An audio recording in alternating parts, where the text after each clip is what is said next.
말씀은 치유에 대한 말씀인데요.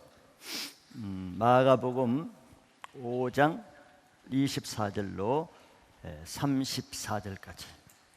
이에 그와 함께 가실새 큰 무리가 따라가며 에워싸 밀더라.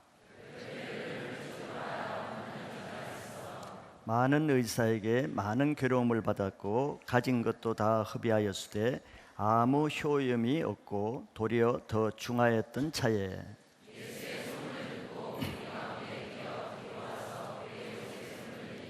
이는 내가 그의 옷에만 손을 대어도 구원을 받으리라 생각함일러라.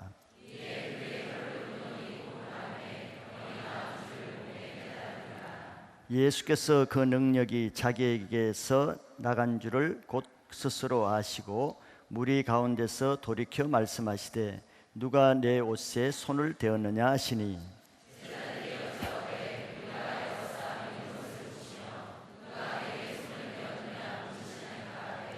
예수께서 이 일 행한 여자를 보려고 둘러보시니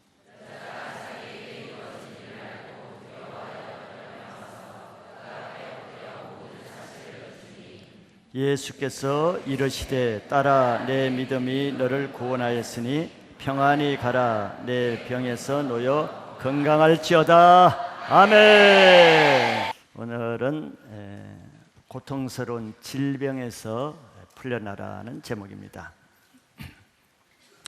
전도서 3장 1절에 보면은 이런 말씀이 있습니다. 범사에 기한이 있고 천하만사에 다 때가 있다. 아주 철학적인 말씀 같지만 굉장히 영적인 말씀이 있어요. 즉 세상 만사는 다 하나님이 정하신 때가 있다는 말씀이죠. 우리 인생을 봐도 태어날 때가 있고 또 나중에 죽어야 될 때가 있고 심을 때가 있고 심은 것을 뽑을 때가 있고 하나님이 죽일 때가 있고 치료시킬 때가 있고 헐 때가 있고 세울 때가 있다고 그렇게 기록하고 있어요. 그러므로 우리 인생은 힘들 때가 있고 회복될 때가 있고 훈련 받을 때가 있고 쓰임 받을 때가 있으며 또 낮아질 때도 있고 높아질 때가 있습니다. 때가 있다는 거죠. 마찬가지로 병들 때가 있으면은 치유받을 때도 있는 거예요.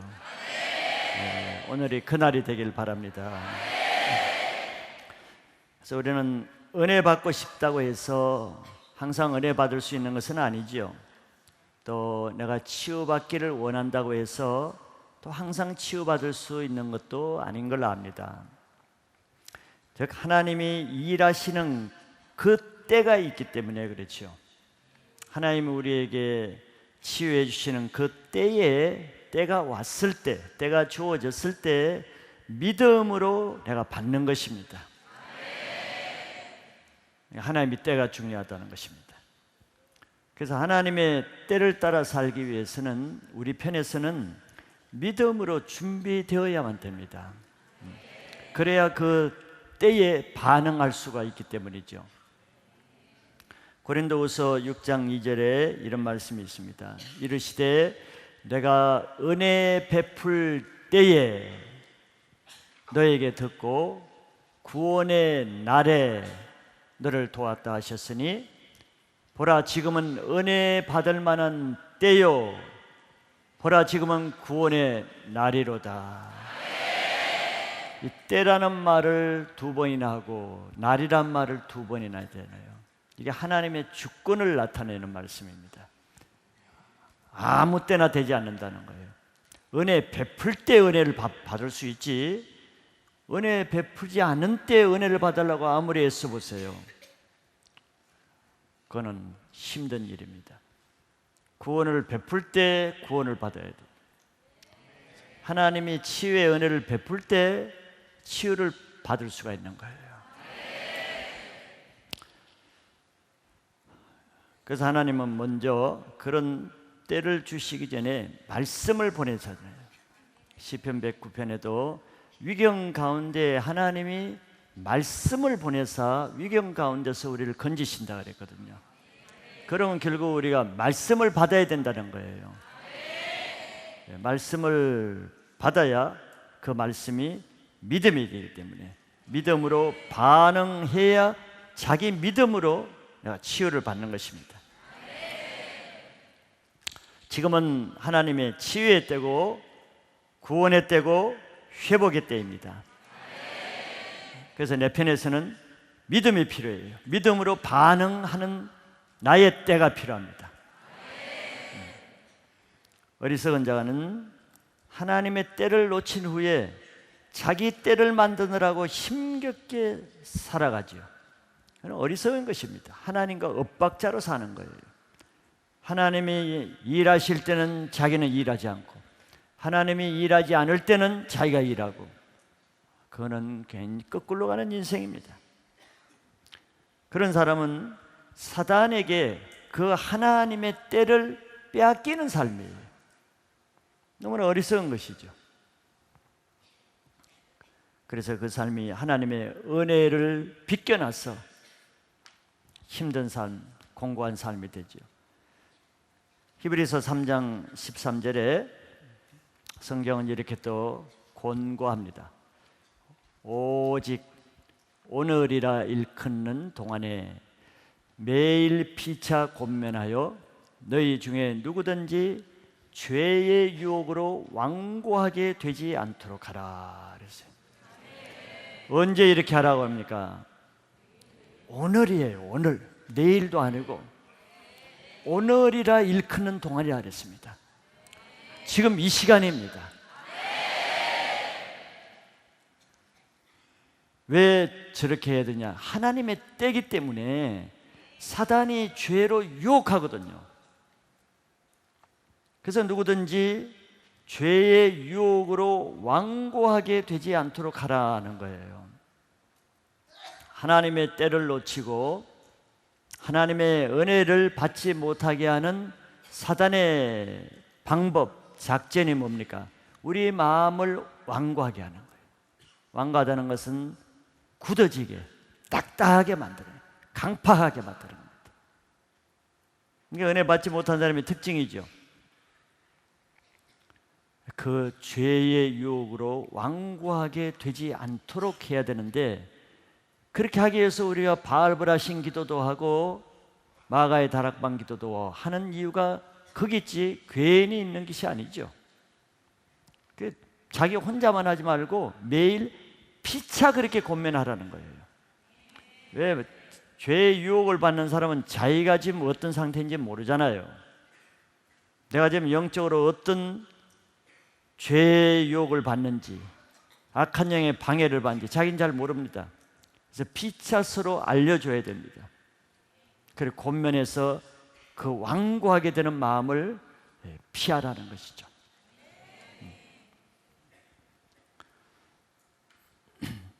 오늘 본문의 내용은 불치병을 앓고 있는 한 여인이 하나님의 때가 왔을 때, 하나님의 치유의 때를 만났을 때 어떻게 반응하는가 하는 것을 네 단계를 통해서 보고자 합니다. 지금부터는 지식으로 들으면 안 됩니다. 여러분들 머리 굴리지 마세요. 태도를 다르게 해야 됩니다. 피차 권면해서 지식으로 듣지 않도록 여러분들이 해야 됩니다. 너무 아까운 시간인데 또 지금까지 해오던 그런 자기 스타일로 하면은 안타깝죠. 왜냐하면 여러분들 다 이 혈루병 걸린 여인은 교회 조금 다닌 사람은 여러 번 설교도 듣고 성경 공부도 하고 알고 있잖아요. 그것이 무서운 겁니다. 지식이 무서운 거예요. 그래서 영어로 잘 들으려면은 마음 자세를 이렇게 새롭게 해야 됩니다. 이렇게 마음을 낮추셔야 되는 거예요. 머리로 듣지 마세요. 자, 이 말씀을 믿음으로 취하시면은 하나님은 우리 다른 거 어떤 것도 안 봅니다. 과거에 우리가 무슨 죄를 짓고 부족하고 그거 안 봐요. 현재 오늘이라 일컫는 이 시간에 그 사람의 믿음만 봅니다. 여러분, 본문의 혈루증 여인은 이 시간 전까지 그렇게 별로 하나님 앞에 그렇게 착한 행동을 한 게 아니에요. 어떻게 보면 좀 괘씸한 행동을 했죠, 하나님 앞에. 그러나 하나님 그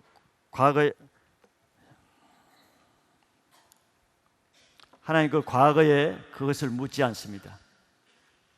현재 그 여인이 어떤 믿음으로 반응하는가, 그걸 보는 거예요. 그러니까 지금도 여러분들 과거에 어땠든 간에 상관없어요. 지금 말씀에 어떻게 반응하는가, 하나님 그것만 보십니다. 이게 안 나오죠? 나와요? 갑자기 하나님 때가 나갔다가 들어왔나 보네. 자, 4단계로 한번 보면은, 첫째는 이 여인이 상한 마음 단계를 한번 봅니다. 12년을 혈루증으로 고통하는 여인이 있었다고 했습니다. 그 앞 사건, 후 사건이 야이로 사건이 나오죠. 여인이 12년 동안 혈루증을 앓았다고 했는데, 같은 동네 야이로의 딸이 12살이었습니다. 이 딸이 태어날 때부터 이 여인은 이런 질병을 가지고 있었어요.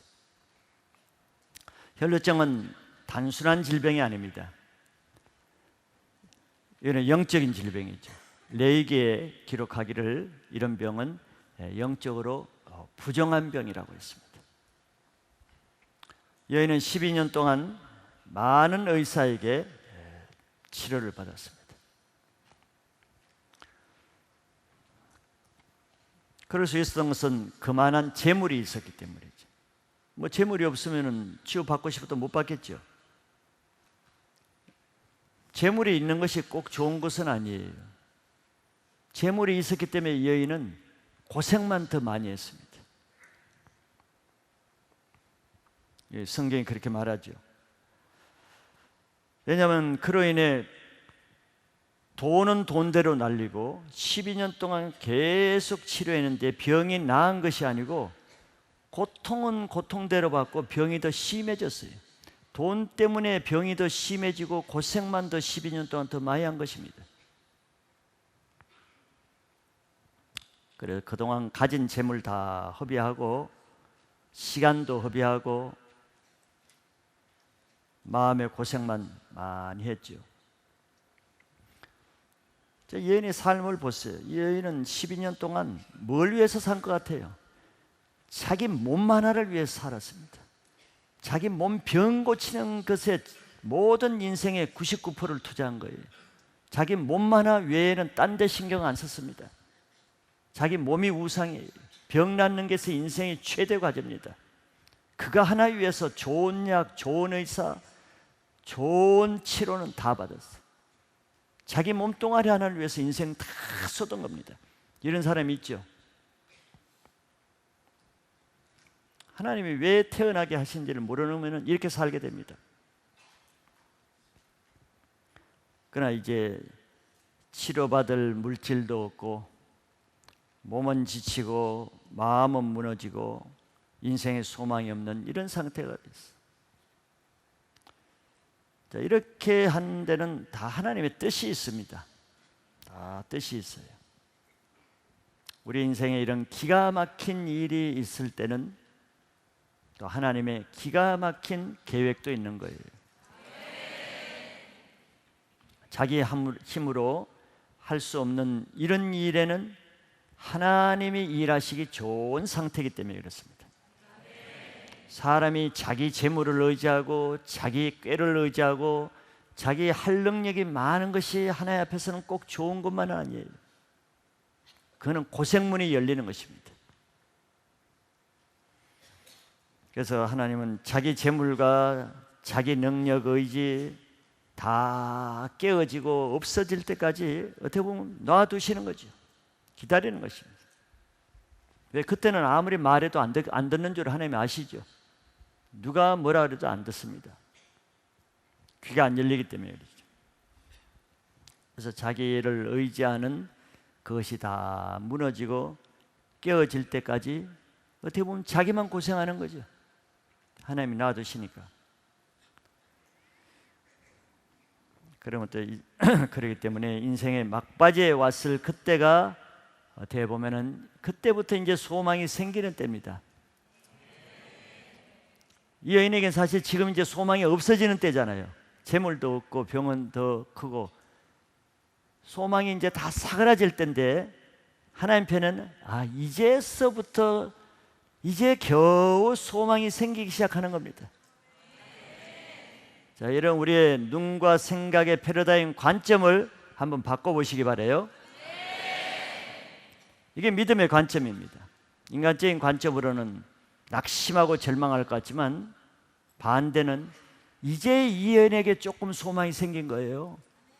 세상적으로 보면 완전히 소망이 없어지는데 하나님 편에만 이제 네가 조금 이제 뭔가 될 것 같은 기미를 보인다는 겁니다. 인정하시기 바랍니다. 그런 분들이 들어 있을 거예요. 자기를 의지하다가 인생에 소망이 없는 상태가 됐을 때 그런 사람들이 어떤 경험을 합니까? 대부분 교회에 기어 나오는 사람들은 그때 기어 나오잖아요. 걸어서 오는 사람은 별로 없습니다. 걷는 사람은 다 밖으로 걸어 다니지. 다 길 때가 돼야 교회에 기어서 오는 거예요. 하나님의 소망과 세상의 소망은 다른 것이죠. 그래서 세상의 절망이 돼도 그래서 하나님을 만나면은 그 절망이 없어지고 오히려 이제 소망이 생기잖아요. 아까 우리 케네스 선교사님이 북한에서 예수 믿은 지 한 달 되고 2달 된 사람에게 물어볼 때 같은 질문을 했지 않습니까? 그래서 하나님께로 나가는 1단계가 돼야 됩니다. 자기 세상 거 의지할 것 없고 이제 좀 내려놓고 자기 의지하는 것을 다 포기하고 그 단계가 돼야 되는 거예요. 아직 자기가 살아있는 사람이 있죠. 아직도 뭐 내가 누군데 그 사람 좀 시간이 걸리죠. 시간이 걸리는데 그 시간이 고통의 시간입니다. 내려놓을 거 있으면은 빨리 내려놓는 게 낫습니다. 뭐 내 학벌, 내 지금 직업, 지위, 재산 의지할 게 많지요. 그거 빨리 내려놓는 게 좋습니다. 그래야 그 사람이 그때부터 하나님이 개입할 수가 있어요. 그런 사람들 보세요. 다 자기가 일하잖아요. 자기 때를 따라 자기 일을 하지 않아요. 자기 일할 거리가 있으니까. 이 여인이 재산이 있으니까 자기 일을 하잖아요.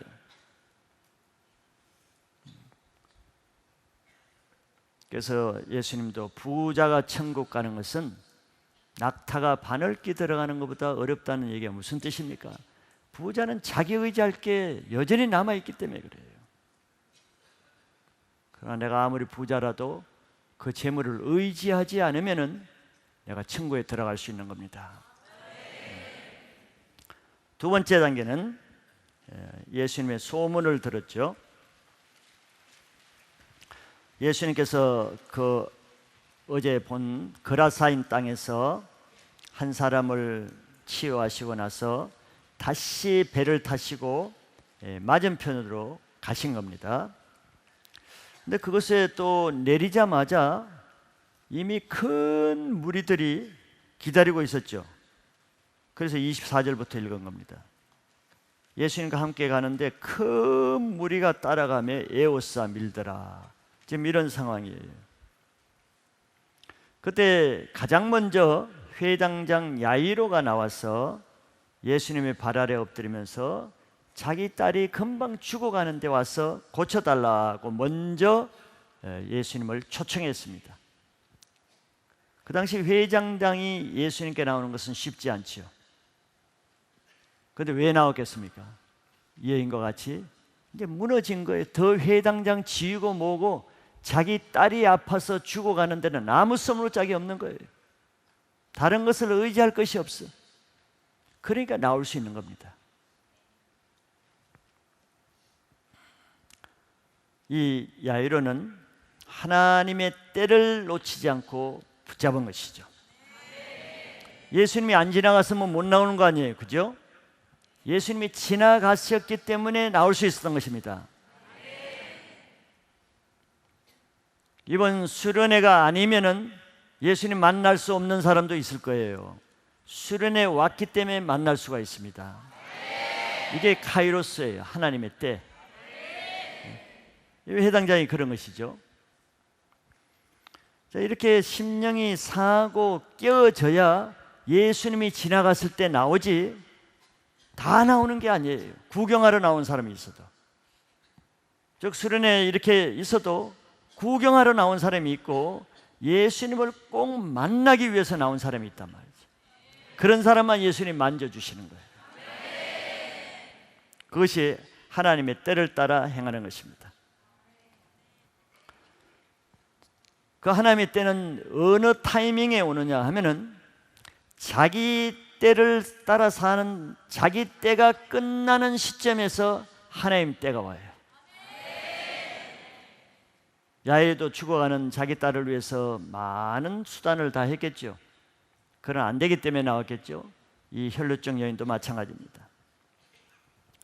자, 이런 상황에서 이때 이 여인에게 자기 동네로 예수님이 지나가신다는 소문을 누가 전해줬겠죠. 이게 소문을 들은 것입니다. 그동안 이 여인은 자기 때를 따라 살았어요.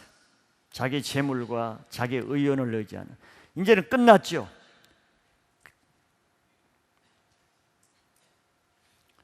이 여인이 자기 때를 의원에 의지할 것이 없다는 것을 예수님께 알린 적이 없습니다. 하나님께 하소연한 적이 없어요. 그런데 자기 때가 끝나는 그 타이밍에 예수님이 그 여인이 있는 지방으로 지금 오신 겁니다. 사람들이 이걸 우연이라고 생각하겠죠. 이 세상에 우연은 없습니다. 우연은 없는 거예요. 하나님의 때가 온 것이에요. 하나님의 때는 여인의 귀가 열리는 것으로 시작됩니다. 지금도 여러분들 말씀이 다르게 들리면은 자기 때가 오고 있는 거예요. 그래서 누군가 그 여인에게 예수님에 대한 소문을 들려줬기 때문에 들었겠죠. 그런데 무슨 소문을 전했겠습니까? 물론 그전에도 예수님에 대한 소문은 이스라엘 전역에 다 퍼져 있었습니다. 물론 그런 얘기도 했겠지만 며칠 전에 오병이어 칠병이어 많은 병자들을 고친 우리 주일 예배를 통해서 보셨죠. 며칠 전에 수천 명에게 떡을 먹이고 모든 맹인, 다리 저는 사람, 말 못하는 사람, 모든 병자들을 고친 사실이 엊그제 바로 며칠 전에 있었던 사건이잖아요. 자, 그 사건을 전해줬을 것입니다. 5천 명의 떡을 먹고 4천 명의 떡을 먹고 병자들이 다 낫더라, 이런 얘기를 들려줬겠죠. 근데 이 여인이 그 소문을 들을 때 아마 이랬겠죠.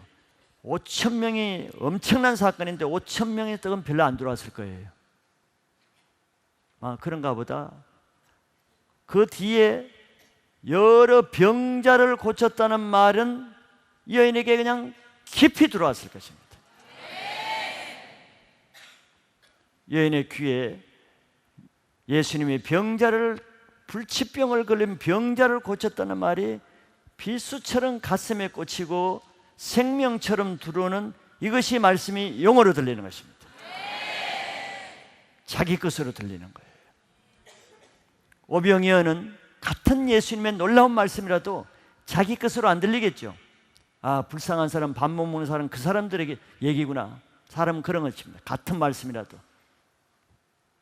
이렇게 1시간 말씀을 전해도 사람들이 자기에게 해당되는 말이 다 다르게 들릴 수가 있어요. 자기 말씀을 들어야 됩니다.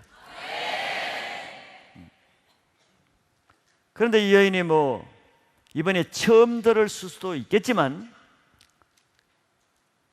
그러나 이미 예수님이 많은 사역을 했기 때문에 전에도 예수님이 문둥병자도 고치고 또 나병 환자도 고치고 맹인도 고쳤다는 걸 들었을 거예요. 그러나 자기 때를 따라 살 때는 그 말이 안 들립니다. 나와 상관없어요. 지식으로는 알지. 오, 예수라는 사람 능력이 많으시구나, 엄청난 일을 하시구나, 그렇게는 듣지요. 아주 훌륭한 사람이다 듣습니다. 근데 나와는 상관없어요. 말씀을 지식으로 듣는 사람이 이게 문제지요. 성경은 다 알아요. 혈루병 여인에 대해서 박사입니다. 그래 뭐 하겠다는 거예요? 혈루병 여인 스토리를 그렇게 잘 알아서 그게 뭐 하겠다는 거예요? 지식은 나와는 아무 상관없어요.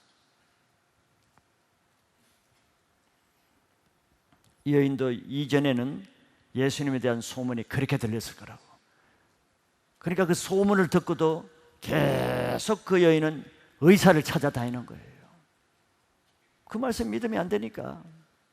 그렇게 말씀을 자기를 의지하고 의원을 의지하지 말고 하나님을 의지하라 그래도 말씀이 안 들리면 그게 안 됩니다. 그러나 이제 자기 때가 끝났어요. 자기를 의지할 것이 다 끝나고 이제 하나님의 때가 왔을 때 그 말이 가슴 깊이 새겨지게 된 것입니다.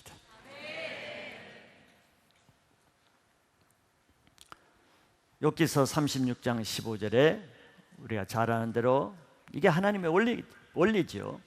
하나님은 공고한 자를 그 공고에서 구원하시며 학대당할 즈음에 그의 귀를 여시나니.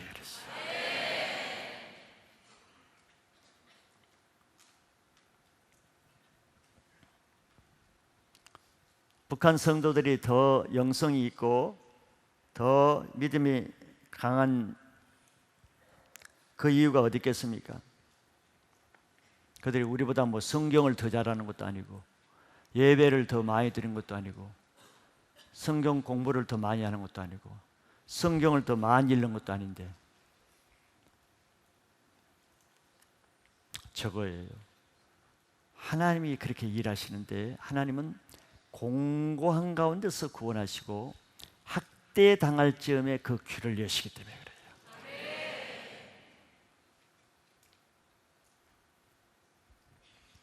한국은 지금 학대당할 일이 어디 있습니까?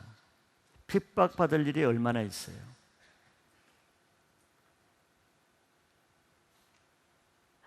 그냥 귀가 안 열리는 것입니다. 그 믿음이 안 생기죠. 육신과 우리 영은 밀접한 연관이 있습니다. 세상적으로 살기 좋은 나라 가서 살기 좋게 사는 게 좋은 것입니까? 영적으로는 그것은 저주일 수도 있고 더 악일 수가 있습니다. 왜? 영의 귀가 닫히기 때문에. 육신의 소욕은 성령의 소욕을 거스리는 역할을 하거든요. 육의 안락과 편하면 내 영을 죽이는 역할을 합니다. 우리는 늘 초대교회로 돌아갑시다. 100년 전에 평양 대부흥으로 돌아갑시다. 그렇게 기도하고 말하는데 잘 안 되는 이유가 뭐겠습니까? 초대교회가 그렇게 될 수 있었던 것은 그 이유가 있는 것이죠. 생명을 놓아놓고 신앙했잖아요. 순교를 각오하고 신앙했잖아요. 초대교회를 돌아가자 그러면은 그럴 자세를 해야 초대교회로 돌아가게 되는 거지. 내 기득권은 아무것도 안 내려놓고 내 육신의 좋은 것은 다 누릴 것 누리고 받을 것만 자꾸 받으려니까 안 돌아가는 거죠. 평양 대부흥으로 돌아가려고 그러면은 정말 새벽부터 기도하고 회개 역사가 터져서 평양 대부흥이 일어난 것이거든요. 근데 자기 죄를 회개하는 마음은 없고 부흥은 바라보고 싶고 이러면 안 되는 것이죠. 왜? 하나님의 일하시는 방법이 그게 아니기 때문에. 공고할 때 구원하신다 그랬어요. 내 영혼이 육신의 겉으로 오히려 고통당하고 세상 것 때문에 오히려 고난당하고 그때 하나님이 일하신다는 거예요. 그때 귀가 열리고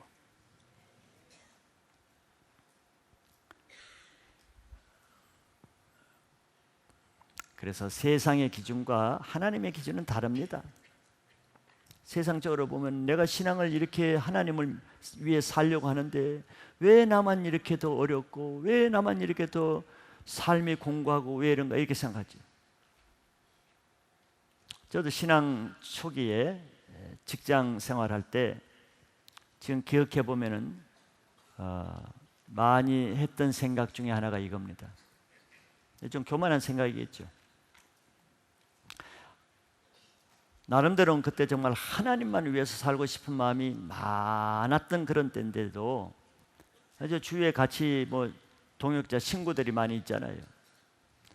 근데 그 사람들은 굉장히 여유 있게 쉽게 신앙도 또 직장 생활도 무난하게 하는데 나는 그 사람들보다는 그래도 조금 더 열심히 정직하게 믿음으로 살려고 하는데 내 실제 삶은 더 고난도 많고 어려움도 많고 너무 힘든 삶이 많은 거예요. 그런 생각을 많이 하게 됐어요. 왜 나는 다른 사람보다도 더 조금 믿음을 잘 가지기 위해서 내가 이렇게 하는데 하나님 왜 나에게는 반대로 좋은 것이 주어지지 않고 또 고난이 많이 주어집니까? 이런 생각을 많이 했어요. 근데 사실 그것 때문에 제 믿음이 많이 성장할 수 있었던 원인인데 그때는 그것을 깨닫기는 쉽지 않은 거죠. 하나님의 일하시는 방법은 우리 생각과 다르기 때문이에요. 우리는 하나님을 잘 믿으면 무조건 육신이 잘 되고 편하고 고난도 없고 핍박도 없고 꼭 이렇게 된다는 아주 단순한 산술적인 논리를 가지고 있죠. 근데 하나님은 더 큰 차원의 계획을 가지고 있는 거예요.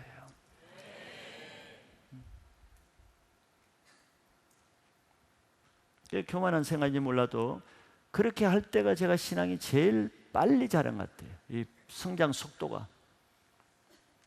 지금 기억나는 것 중에 하나가 우리가 은혜를 받으면 내가 은혜 받은 게 다 한 줄 알잖아요. 너무 좋거든. 또 말씀 이렇게 성경 공부하다 깨달으면 이게 다 한 것 같거든. 딴 사람은 또 모르는 것 같아. 이걸 어떻게 딴 사람이 알 수 있을까? 나만 알지. 막 이런 생각이 막 들어오잖아요. 그러면 이제 막 자랑하게 되거든. 내가 이런 걸 깨달았다 이렇게 된다. 그런데 제가 오늘 이렇게 은혜를 받으면 이보다 더 큰 은혜는 없다 이런 생각을 하게 되거든요. 왜? 그때 받은 은혜가 최고이기 때문에. 그런데 내가 그 다음 날이나 그 다음 날 되면요, 그날 받은 은혜가 아주 차원이 낮고 또 수준이 낮은 것이었다는 걸 깨닫게 해주는 거예요. 이게 참 놀라운 일이죠. 그럼 지금 어저께 받은 은혜보다 지금은 또 더 깊은 것을 깨달은 거예요. 말씀을 통해서. 그러면 이제는 더 이상 없다. 이건 더 이상 없다. 근데 내일 되면요, 그 다음날 되면 또 어제 그저께 받은 것이 또 부끄러워지는 거예요. 내가 그런 걸 자랑했구나. 여러분들 그런 경험이 있어요? 그러니까 내가 매일매일 내가 잘하는 걸 그걸 통해서 내가 알 수 있는 거예요. 이거 쉽지 않지요? 한 달, 1년 만에 자기가 잘하는 거 알 수 있어요? 그거 쉽지 않거든요. 나는 매일매일 내가 성장하는 것을 하나님이 객관적으로 느끼게 해준 거예요. 매일매일 은혜가 다른 거예요. 매일매일 내가 깨닫는 게 다른 거지. 고린도서에 보면 어린아이 때 깨닫는 것이다고. 젖을 먹는 단계, 밥을 먹는 단계, 딱딱한 것을 먹는 단계가 있다 그러잖아요. 근데 내가 내 자신을 보게 하고 알게 하는 거예요, 하나님이. 결국은 교만할 수가 없더라고. 오늘 내가 아무리 은혜를 받았어도 이거 주장할 수가 없는 거예요. 왜? 내일 되면 또 부끄러움을 당하니까. 그러니까 하나님의 은혜의 정도는 끝이 없다는 거예요. 겸손할 수밖에 없습니다. 뭘 좀 안다고 그건 정말 교만한 거예요. 그런데 그런 은혜가 언제 있은 줄 알아요? 가장은 아니겠지만 정말 육체적으로 삶이 힘들 때였습니다. 힘들 때. 너무 힘들 때였어요. 욥기서 23장 10절을 그냥 입에 달고 살았어요. 로마서 8장 26절 말씀을 입에 달고 살았어요. 우리 케네스 선교사님이 이사야서 말씀을 가지고 내가 너와 함께 이거 달고 살았듯이 고난이 있어봐요. 그런 말씀을 달고 살지 않으면 지탱하고 이길 힘이 없습니다. 그러니 그 말씀이 능력이 되는 거죠. 이것이 두 번째 단계예요. 예수님 말씀이 실제로 내 것으로 들어와야 이게 능력이 됩니다.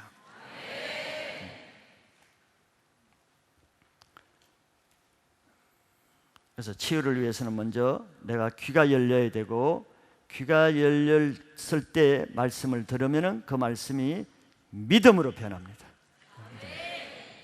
그래서 그동안에 안 들렸던 말씀이 새롭게 들리고, 그동안에 알았던 이런 혈류증 여인 말씀이 다르게 들리면은 여러분들이 이제 하나님의 때가 온 거예요.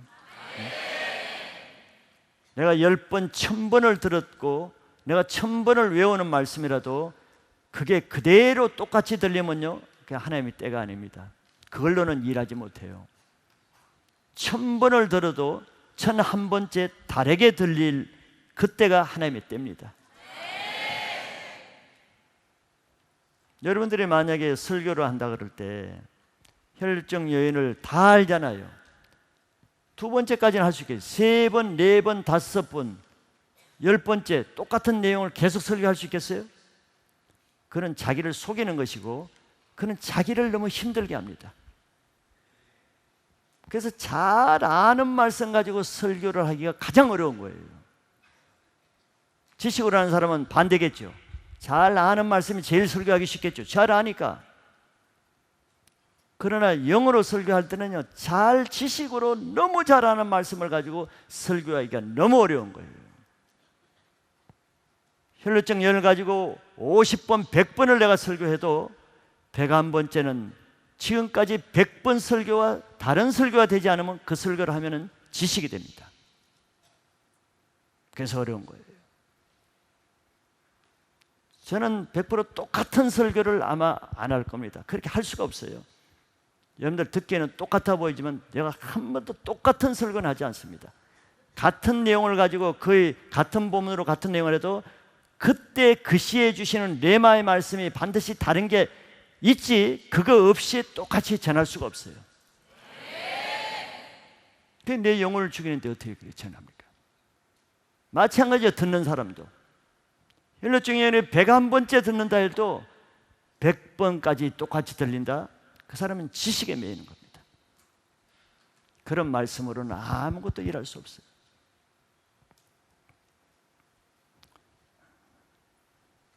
자기 때를 내려놓고 하나님의 때를 붙잡을 때 그 말씀이 다르게 들리는 거예요. 오늘 그런 때가 되시기 바랍니다.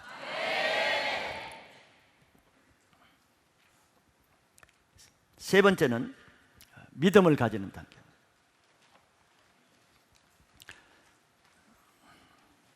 이 여인이 예수님에 대한 소문을 들었을 때,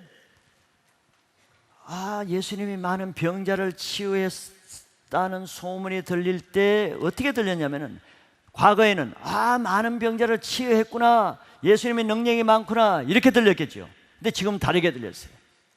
어떻게 되면, 저 예수님이 나의 병을 치료할 수 있겠구나 하는 믿음으로 들리는 겁니다. 이게 중요하겠죠. 남의 수천 명 병 고치는 게 뭐가 중요하겠어요? 수천 명 병 고치는 것보다 내 병이 고치는 게 더 중요하지. 이게 믿음이요, 이게 영어로 말씀이 들리는 겁니다. 그리고 이 여인은 예수님이 자기에게 찾아와서 야이로의 딸처럼 집까지 찾아와서 야이로에게 안수하고 이렇게 고치는 믿음이 아니고, 자기가 안수받아서 나올 믿음이 아니고 옷자락에 손만 대어도 자기 병이 나을 수 있다는 믿음이 들어왔어요. 이게 큰 믿음이죠. 이것이 하나님이 주시는 믿음입니다.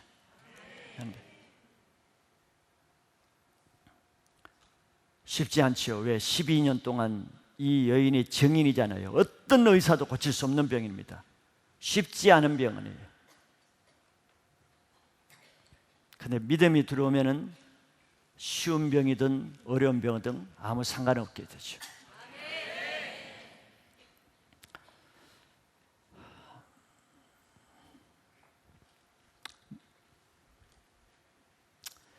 이런 믿음은 다시 말하지만 지금 이 시간에도 이런 말씀이 자기에게 영어로 들려지면은 누구에게나 다 이런 믿음이 생깁니다. 우리는 치유를 받기를 원하면서도 믿음 없이 치유를 받으려는 것은 어느 인간적인 열심에 지나지 않습니다. 그러나 하나님 편에서 그렇게 큰 가치가 없어요.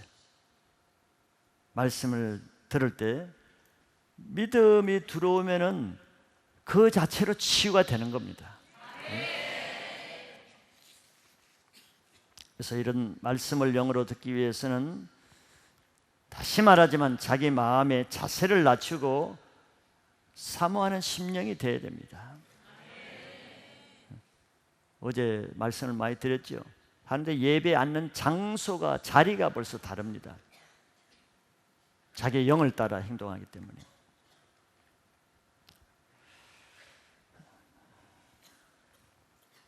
하나님은 우리의 중심을 다 보세요. 다 보십니다. 예배에 참여하는 자기의 마음 자세를 어떻게 하는가 하나님이 그걸 보시거든요. 여러분들 한번 시험해 보세요. 하나님을 시험하는 건 좋지 않지만 내 마음 자세를 한번 내가 의지적으로 고쳐보세요. 하나님이 나를 어떻게 대하시는가. 그러면 그 하나님의 마음을 신뢰할 수 있습니다. 그 마음 받기가 쉽지 않죠. 예배에 대한 자세 바꾸는 게 쉽지 않습니다. 왜? 영적 전투기 때문에 그래요. 예배에 대한 자세는 영적 전투입니다. 인간적으로 결정되는 게 아니에요. 자리에 어디에 앉는가 영적 전투입니다.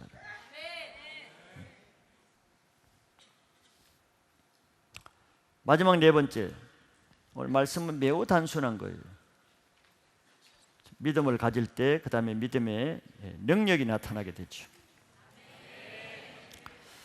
자, 이 소문을 들었을 때 예수님은 이 여인을 만나기 위해서 길거리에 서 있는 게 아니에요. 또 이 여인의 집으로 오고 있는 중이 아닙니다. 지금 야이로 집으로 걸어가고 계시는 중이에요. 하나님의 때는 정한 때가 있는 거예요. 항상 그 자리에 머물러 있는 게 아닙니다. 지금 예수님이 지나가고 있어요. 이 시간이 지나가 버리면 다음 기회는 보장이 없는 것입니다. 하나님의 정한 때가 있기 때문에 내가 그 정한 때에 반응하는 것이 카이로스예요. 그런데 이 때를 위해서는 내 믿음이 필요한 거죠. 믿음이 없으면 그 순간을 놓쳐버립니다. 소문을 듣고도 놓쳐버려요. 예수님이 지나가 버리십니다.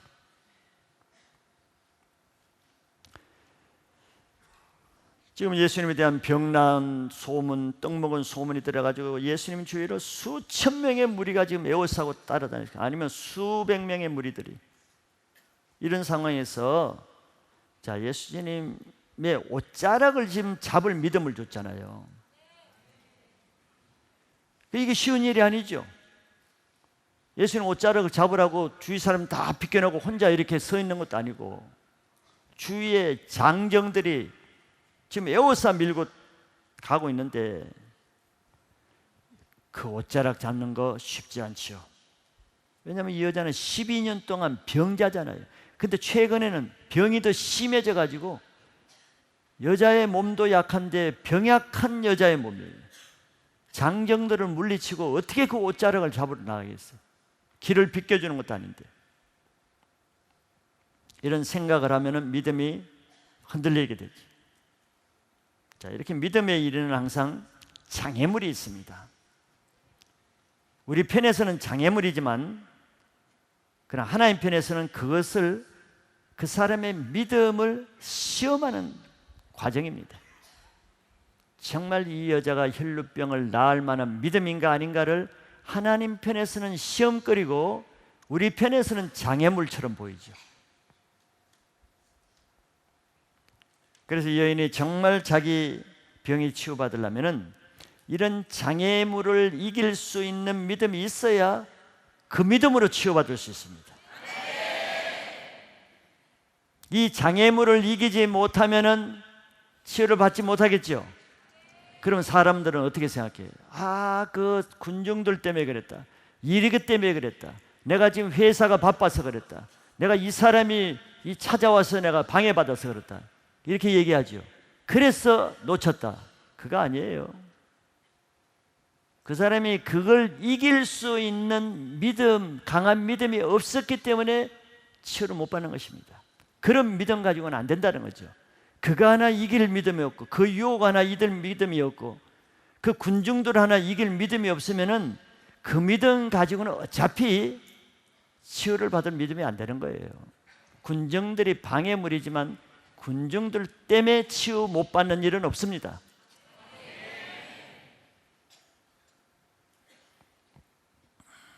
믿음이 없으면 낙심하고 포기하게 되겠죠. 그래서 처음 믿음을 받았더라도 많은 사람이 중간에 떨어져 나가죠. 21일 작전 기도를 하고 작전 기도가 끝나면 놀라운 변화가 있을 걸 알아도 중간에 이런저런 방해를 받아서 이루지 못하는 사람이 있습니다. 그 사람은 방해 때문에 못 이뤘겠습니까? 그렇게도 말할 수 있지만 그런 방해 하나 이길 수 없는 작은 믿음이 작은 그것 때문에 이루지 못한 거예요. 장애물 때문에 그런 게 아니고.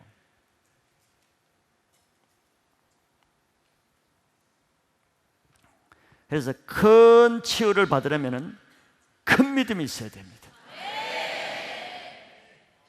왜? 그만큼 큰 방해가 있을 수 있기 때문에. 그래서 이런 방해를 통해서 예수님은 이 사람이 치유받을 믿음이 있는지 없는지를 그때 보시는 거예요. 백부장의 하인을 병 고칠 때도 예수님이 그 집에 들어가서 고쳐달라니까 백부장이 뭐라 했습니까? 우리 집에 들어오길 감당치 못합니다. 여기서 주님 말씀만 하시면 나을 줄 믿습니다. 대단한 믿음을 가진 거예요. 이만한 믿음을 보지 못했다 그랬어요. 믿음이 믿음의 일을 하게 하는 거예요. 근데 이 믿음에는 모험적이고 적극적이며 담대한 속성이 있다 그랬죠. 그러면 그 사람은 믿음이 있는 것입니다. 내가 믿음이 생겼다, 믿음이 있는데도 그냥 소극적이고 겁약하고 의심하고, 이게 믿음이 생긴 게 아니에요. 그건 자기 개인의 확신이지.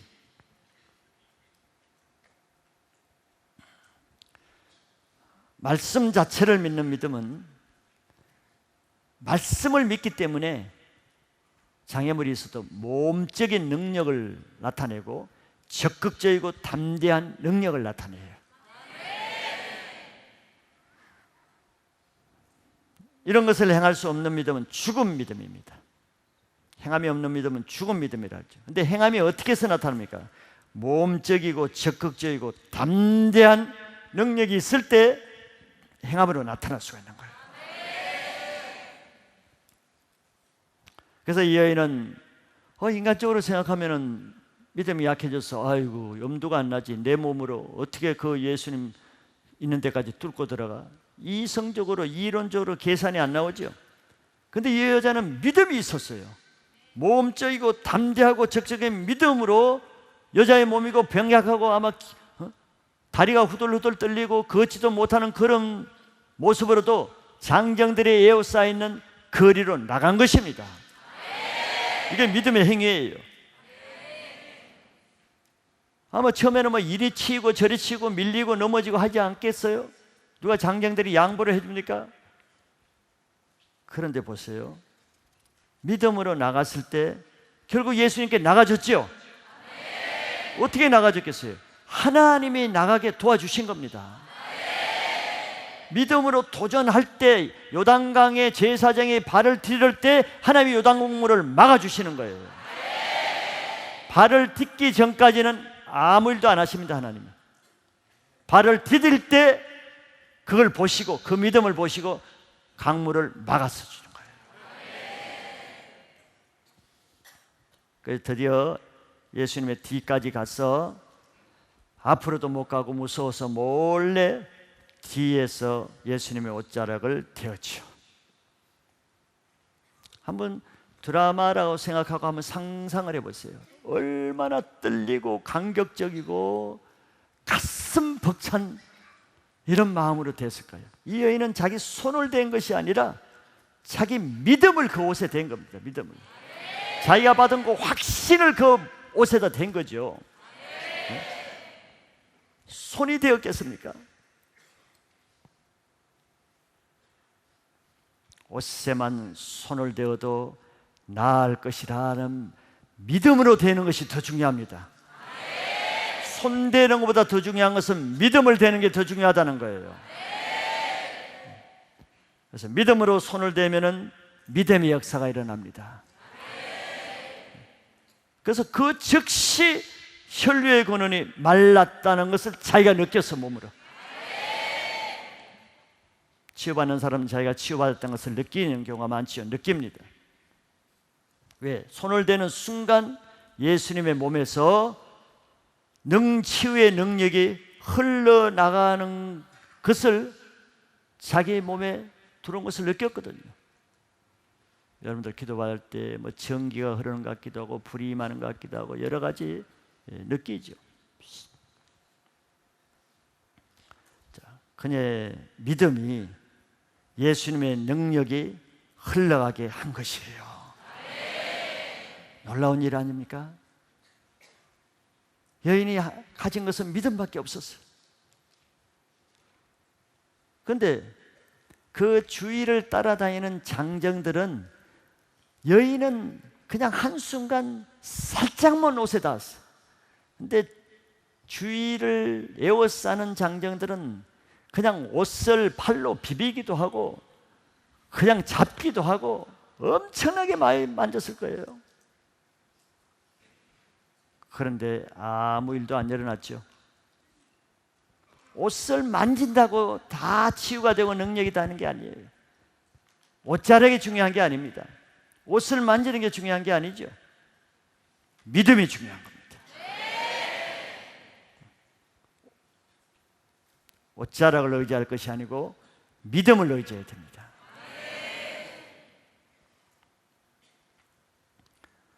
믿음이 없이 예수님의 옷자락을 만지는 것은 종교의 행위입니다. 그런 행위에는 아무 능력이 나가지는 않죠. 옷자락을 잡을 수는 있어도 아무 일은 일어나지 않습니다.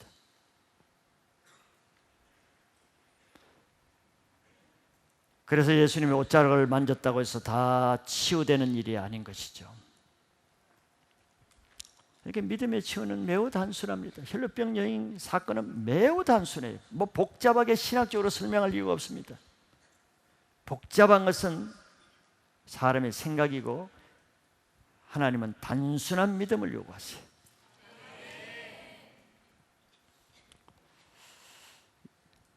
예수님이 이 야이로의 집을 가다가 혈루증 여인 때문에 시간을 지체했죠. 아마 야이로의 속은 타들어갔을 겁니다. 혈루증 여인을 아마 성경에는 없었지만 내 생각으로는 아무 미워하고 정죄하고 뭐 저런 여자가 있는가, 새치기를 하다니 지금 지금 자기 집에 갔는데 새치기 한 거 아니에요. 중간에 끼어들어가지고 자기 집 지금 딸이 죽어가는데 속 탔을 거예요. 그런데 더 결정적으로는 그 집에 하인이 와가지고 당신 딸 죽었다 그러는 거예요. 자기 딸을 죽인 원흉이 혈루증 여인입니다. 얼마나 낙심되고 분통하고 피의식에 들었겠어요.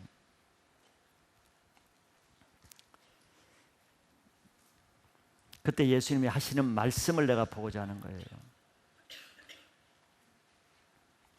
그때 예수님이 뭐라 그랬냐면은, 그래, 할 수 없다, 운명이다, 어떻게 하겠는가, 이렇게 하지 않고 야이로에게 이렇게 말했습니다. 야이로가 두려워했거든. 두려워하지 말고 믿기만 하라 그랬어요.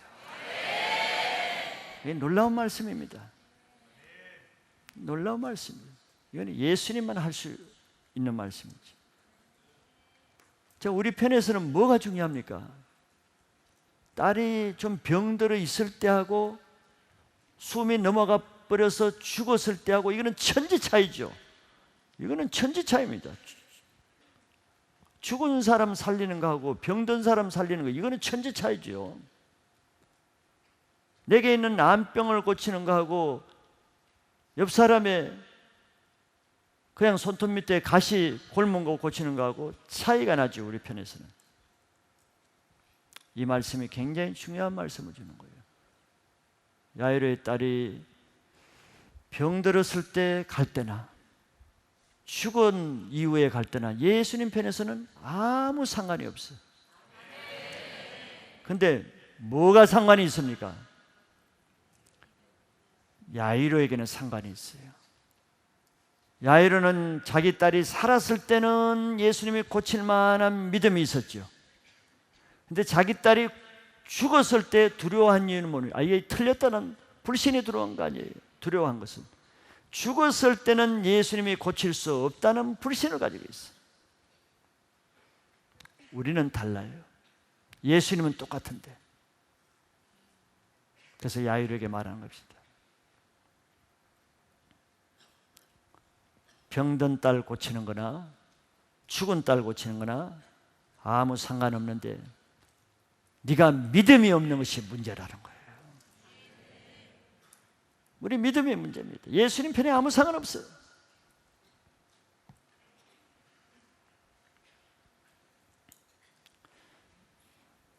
믿음의 치유에는 가능성이 있든 가능성이 없든 아무 상관없습니다. 상황이 더 나빠졌든 더 못해졌든 상관없어요. 혈루증 여인은 오히려 더 상황이 치유가 더 어려워졌잖아요. 아무 상관없어요. 중요한 것은 자기 믿음입니다. 오늘 말씀을 듣고 믿음이 생겼으면 그 믿음대로 될 거예요. 치유의 방해, 최대 방해는 의심입니다. 믿음의 반대는 의심이죠. 의심이 주는 것은 두려움입니다. 두려움이 들어오면은 이미 의심을 준 그 사단에 눌린 상태예요. 사단에게 이미 공격을 받아서 다운된 상태라는, 그게 두려움입니다. 베드로처럼 처음에는 믿음으로 물 위로 걸었다가 의심이 들어오니까 물에 빠지죠. 이게 최대 적입니다. 그래서 믿음으로 치유받았다가도 나중에 의심으로 치유를 잃어버린 경우도 있죠. 내가 진짜 치유됐나? 다시 재발하는 거 아닌가? 다시 또 도지는 거 아닌가? 그런 생각이 들어오는 즉시 그렇게 되겠죠. 마가복음 11장 23절 예수님이 이렇게 말씀했습니다. 내가 진실로 너에게 이르노니 누구든지 이 산들을 들려 바다에 던지라 하며 그 말하는 것이 이루어질 줄 믿고 마음에 의심하지 아니하면 그대로 되리라. 말하는 것이 이루어질 줄로 믿고 의심하지 아니해야 그대로 된대요. 근데 의심이 자꾸 생기죠. 사단의 공격이 있기 때문에 그 의심까지도 이길 수 있는 믿음이 있어야 된다는 거예요.